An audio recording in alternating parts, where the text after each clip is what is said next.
Hi, hello, kumusta? Welcome dito sa India. So ito guys yung flight namin papunta ng Pune. So doon kami mag-stay ng mga ilang buwan dahil nga winter na sa amin sa Uttarakhand. So mas maganda kasi yung weather ngayon dito, hindi malamig.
Ako guys ay talagang takot na takot kapag ako ay sumasakay ng eroplano. Feeling ko ba ay para kung hindi dadating sa aking paroroonan.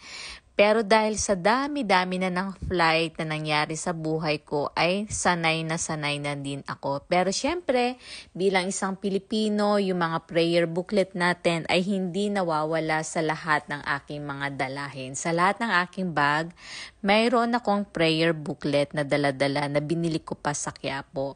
Ito yung mga inilalagay ko na pakiramdam ko ay ito yung magiging gabay ko kapag ako ay nagbibiyahe para malayo ako sa anumang mga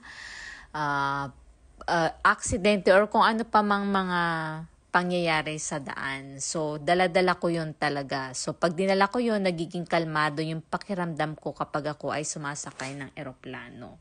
So, kayo din ba may mga prayer booklet sa inyong mga bag?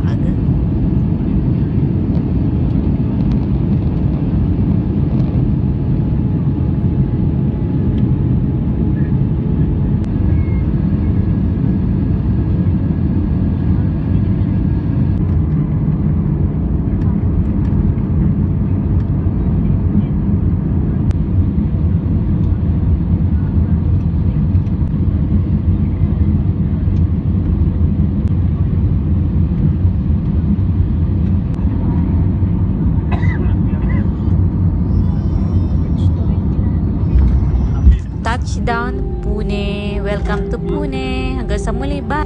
Bye.